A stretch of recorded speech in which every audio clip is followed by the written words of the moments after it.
क्या भारत की तरफ से सच में आज एक बार फिर से पाकिस्तान के अंदर घुस के एक और एयर स्ट्राइक को कंडक्ट किया गया है? चाइना की तरफ से कुछ दिन पहले भारत की तरफ से पाकिस्तान के ऊपर किए गए स्ट्राइक को लेकर क्यों प्रशंसा किया गया है?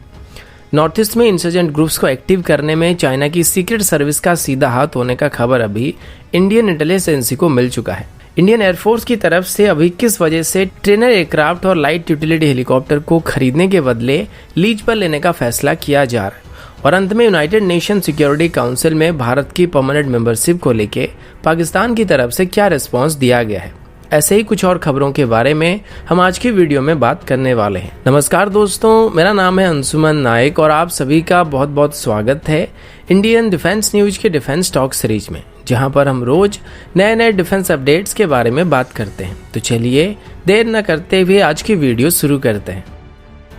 आज की पहली update self protection jamming system को लेके है। अभी तक भारत के जितने भी फाइटर एयरक्राफ्ट हैं उन सभी में ज्यादातर इजरायली ओरिजिन जैमर का इस्तेमाल किया जाता है, लेकिन अभी भारत के डिफेंस एवियोनिक्स रिसर्च एस्टेब्लिशमेंट की तरफ से एक indigenous advance self protection jammer system को डेवलप किया गया है, और DARE की तरफ से दिए गए रिपोर्ट के मुताबिक ये जैमर अभी पूरी तरीके से प्रोडक्शन के लिए तैयार होने वाली है। अभी इसे 8 प्रोटोटाइप को तैयार करने का प्लान किया गया, जिनको इनिशियली इंडियन एयरफोर्स की SU-30 एयरक्राफ्ट में इंटीग्रेट करके टेस्ट किया जाएगा। अब अगर आपने हमारी रडार जैमिंग वाला वीडियो देखा होगा तो आपको ये आइडिया जरूर होगा कि रडार्स को कैसे जैम किया जा सकता है और एयरक्राफ्ट में मौजूद जैमर किस तरीके से काम करते हैं। अब अगर DARE की तरफ से डेवलप किए गए advance self protection jamming pod की बात करें तो ये एक latest digital software based system होने वाली, जिसको ESA रडार के साथ इंटीग्रेट किया जाएगा, और ये आज के दौर के रडार्स और एयर डिफेंस सिस्टम को जैम करने के लिए डिजाइन किया गया है। DARE की तरफ से दी गई रिपोर्ट के मुताबिक इसको डेवलप करने के लिए सिबा IMR पॉड के लिए डेवलप किया गया टेक्नोलॉजी और एक्सपीरियंस का इस्तेमाल किया गया है, जो कि किसी भी हॉस्टाइल ग्राउंड बेस्ड रडार की एक्चुअल पोजीशन को डिटेक्ट कर सकता है। इसको इनिशियली हमारे SU-30 और MiG-29 एयरक्राफ्ट में इस्तेमाल करना शुरू किया जाएगा, लेकिन आगे चल के तेजस MK2 एयरक्राफ्ट में स्टैंडर्ड जैमर के तौर पर इस्तेमाल करने का प्लान किया जा रहा है।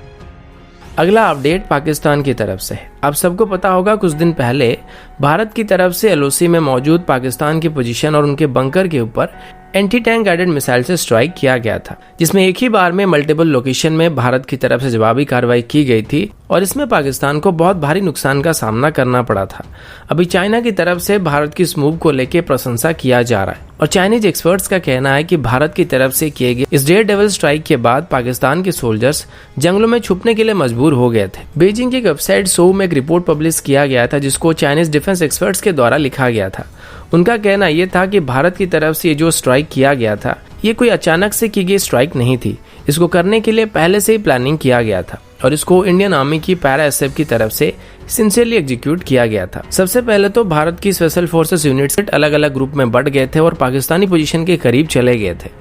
और ये सब रात के अंधेरे में किया गया था। और जैसे ही स्पेशल फोर्सेस की सभी यूनिट्स अपने रेगुलर पोजीशन में पहुंच गई थी, तो सुबह के टाइम इंडियन आर्मी की तरफ से एंटी टैंक गाइडेड मिसाइल से पाकिस्तान की पोजीशन के ऊपर हमला करना शुरू किया गया था। साथ ही बैकअप के तौर पर इंडियन आर्मी की तरफ से पीछे से आर्टिलरी सेलिंग भी शुरू कर दिया गया था। इसी दौरान जब भारत की तरफ से पाकिस्तान पर हमला किया जा रहा था, तो सेम टाइम पर पाकिस्तान के ऊपर नजर भी रखा जा रहा था, और सर्वेलेंस सिस्टम से पता लगा था कि पाकिस्तान के सोल्जर अभी अपने पोस्ट छोड़ के जंगलों की तरफ भागने लगे थे। और कुल मिलाकर चाइनीज एक्सपर्ट्स की तरफ से इसको भारत की तरफ से एक ऑफेंसिव स्ट्राइक बताया गया था। अब चाइनीज एक्सपर्ट्स का यह भी कहना है कि पाकिस्तान की पोजीशन को भारत चाहे तो अपनी अपाचे हेलीकॉप्टर्स की मदद से भी काफी डैमेज दे सकता है, लेकिन LOC में जैसे सराउंडिंग है वहां पर man portable air defence system Apache helicopter के लिए खतरा बन सकते हैं, और शायद इसी वजह से भारत की तरफ से अपाचे हेलीकॉप्टर का इस्तेमाल पाकिस्तान के खिलाफ LOC में फिलहाल के लिए नहीं किया जा रहा है। अगला अपडेट भारत, चाइना और नॉर्थ ईस्ट को लेके है। हमारी इंटेलिजेंस एजेंसी की तरफ से दी गई रिपोर्ट के मुताबिक म्यांमार में इलीगल वे में चाइनीज वेपन्स को अभी सप्लाई किया जा रहा है, और पिछले एक साल के अंदर ही 423 इलीगल वेपन्स को नॉर्थ ईस्ट स्टेट से रिकवर किया जा चुका है।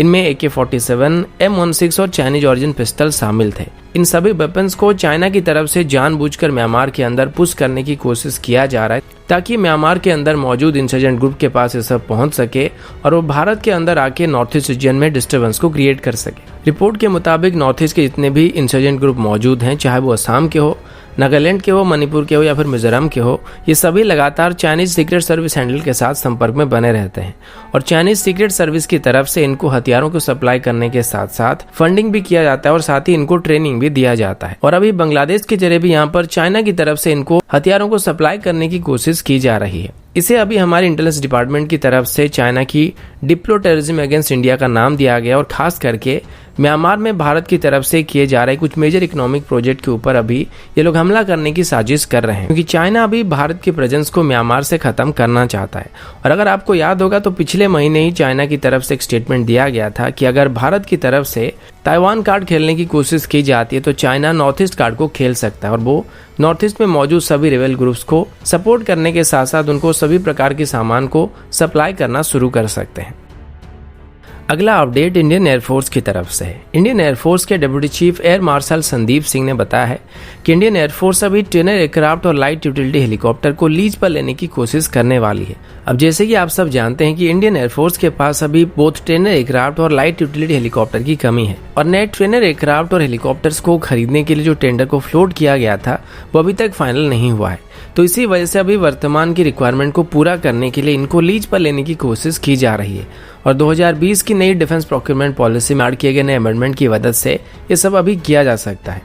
इंडियन एयरफोर्स की तरफ से अभी एक RFI को इशू किया जाएगा जिसमें ट्रेनर एयरक्राफ्ट को लीज पर लिया जाएगा, लेकिन ये एक शॉर्ट टर्म की लीज होने वाली जिसमें इन एयरक्राफ्ट को तब तक इस्तेमाल किया जाएगा जब तक हमारी इंडिजिनस सिस्टम पूरी तरीके से मास प्रोडक्शन के लिए तैयार नहीं हो जाता है। अभी इंडियन एयरफोर्स के लिए डेवलप किए गए STT-40 बेसिक ट्रेनर एयरक्राफ्ट की बात करें तो ये ऑलमोस्ट फाइनल स्टेज में आ चुकी है और जल्दी इसकी मास प्रोडक्शन शुरू किया जा सकता है, यानी कि 2 से 3 साल के अंदर इनको इंडियन एयरफोर्स में शामिल करना शुरू किया जाएगा। इसी वजह से अभी इंडियन एयरफोर्स इमरजेंसी बेसिस पर 20 से 30 ट्रेनर एयरक्राफ्ट को 5 साल के लीज पर लेना चाहती है। साथ ही इंडियन एयरफोर्स की तरफ से अभी एरियल टैंकर को भी लीज पर लेने का फैसला किया गया है, क्योंकि पिछले कई सालों से इंडियन एयरफोर्स की तरफ से फ्लोट किए गए एरियल टैंकर की टेंडर अभी तक फाइनल नहीं हो पा रहा है और अभी हमारे पास बस 6 ही IL-78 टैंकर मौजूद है, जो कि एक 2 फ्रंट सिचुएशन के लिए बिल्कुल भी सफिशिएंट नहीं है।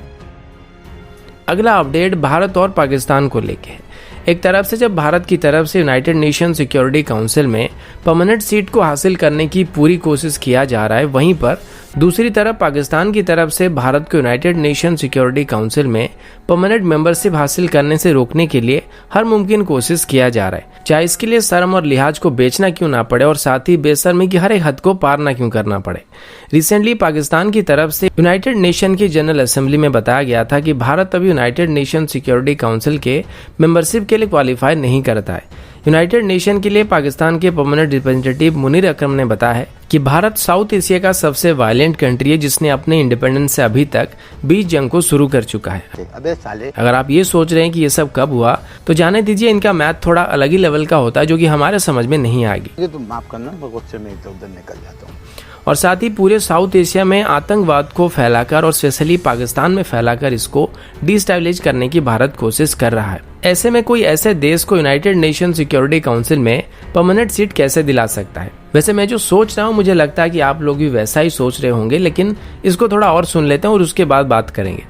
इसके बाद उन्होंने कश्मीर इशू के बारे में जिक्र करते हुए कहा कि भारत की तरफ से अभी इलीगली जम्मू एंड कश्मीर के ऊपर कब्जा करके रखा गया है और यहाँ पर 9 लाख सोल्जर्स को डिप्लॉय किया गया है। ऊपर से अभी जम्मू एंड कश्मीर को मुस्लिम मेजोरिटी स्टेट से हिंदू मेजोरिटी स्टेट में कन्वर्ट करने की कोशिश किया जा रहा है। साथ ही हर रोज भारत की तरफ से LOC में फायरिंग की जाती है, जिस वजह से पाकिस्तान को ऐसा लग रहा है कि भारत को यूनाइटेड नेशन सिक्योरिटी काउंसिल में परमानेंट मेंबरशिप नहीं देना चाहिए। वैसे यूनाइटेड नेशन के सामने खुद को जलील करने वाले इस विचित्र प्राणी ने भारत को परमानेंट मेंबरशिप ना देने के लिए जो दलीलें पेश किया था उसको सुनने के बाद यूनाइटेड नेशन जनरल असेंबली की उस मीटिंग का TRP कपिल शर्मा शो से भी ज्यादा ऊपर चला गया होगा। बाकी पूरी दुनिया जानता है कि सुअर फार्मिंग कहाँ की जाती है, क्योंकि FATF की बुरे नजर वाले 13 मुंह भूरा वाले लिस्ट में साउथ एशिया का कौन सा देश मौजूद है ये सब जानते हैं और आगे चल के FATF की बुरे नजर वाले 13 मुंह काले वाले लिस्ट में भी साउथ एशिया का कौन सा देश ऐड होने वाला है ये बात सब जानते हैं। अगला अपडेट भी भारत और पाकिस्तान को लेके है। रिसेंटली ट्विटर में खबर फैलने लगा था कि भारत की तरफ से अभी पाकिस्तान ऑक्युपाइड कश्मीर के अंदर एक बहुत ही बड़ी एयर स्ट्राइक को किया गया है और जैसे कि हमारे कुछ पॉपुलर न्यूज चैनल जो कि अपने ज्यादातर अपडेट ट्विटर से लेते हैं, उन्होंने भी ये दिखाना शुरू कर दिया कि भारत की तरफ से अभी पाकिस्तान ऑक्युपाइड कश्मीर के अंदर एक एयर स्ट्राइक को किया गया है। अब इस बात को सुनने के बाद जाहिर सी बात है कि हर एक हिंदुस्तानी के दिल में खुशी का लहर छा गया होगा, लेकिन साथ ही पाकिस्तान में डर का माहौल छा गया होगा। लेकिन इस खबर के पीछे सच्चाई कितनी है? जब से ये खबर सामने आप में से बहुत सारे लोगों ने मुझे मैसेज भी किया था, लेकिन जब इस बात को लेकर मैंने छानबीन करना शुरू किया तो पता लगा कि ऐसी कोई वारदात अभी नहीं हुआ है। और यहाँ तक कि जब मैं वीडियो रिकॉर्ड करने वाला था तब तो इंडियन आर्मी की तरफ से ऑफिसर लेवल में बता दिया गया कि आज इंडियन एयरफोर्स की तरफ से पाकिस्तान ऑक्युपाइड कश्मीर के अंदर कोई भी क्रॉस बॉर्डर एयर स्ट्राइक को नहीं किया गया है। और जो खबर अभी सामने आया था वो गलत खबर था। मेरे हिसाब से हमारे मीडिया को इस बात का ध्यान रखना चाहिए, क्योंकि ऐसे खबरों के साथ साथ करोड़ों हिंदुस्तानियों का जज्बात जुड़ा हुआ होता है। साथ ही इससे पाकिस्तान में लोगों की जानें भी जा सकती है, क्योंकि आप सब जानते हैं कि जब बालाकोट वाला किस्सा हुआ था तो पाकिस्तान के आर्मी चीफ कांप रहे थे और वो पसीने से लथपथ हो गए थे। और ऐसे में अगर आप लोग ऐसे सनसनी खबर झूठ मूठ में फैला देंगे तो क्या पता डर के मारे कोई वहाँ तौबा तौबा ना हो जाए, क्योंकि वैसे ही उनकी बीप लगाना पड़ेगा, भावना को समझ लीजिए। लेकिन जितने भी पाकिस्तानी बंधु इस वीडियो को देख रहे हैं, मैं उनको आश्वासन देना चाहता हूं कि आपने बिल्कुल भी घबराना नहीं है। हम आपको बिल्कुल सच्ची खबर बताएंगे और अगर घबराहट हो ही रही है तो चाहे तो डिसलाइक वाला बटन दबा दीजिए और थोड़ा रिलैक्स कीजिए, क्योंकि हम जब भी मारेंगे तो बताकर मारेंगे और अंदर घुस के मारेंगे। लेकिन याद रखना, आपने घबराना नहीं है। तो दोस्तों, अभी के लिए इतना ही। मिलता हूँ आपसे अगले वीडियो में। तब तक के लिए जय हिंद, वंदे मातरम,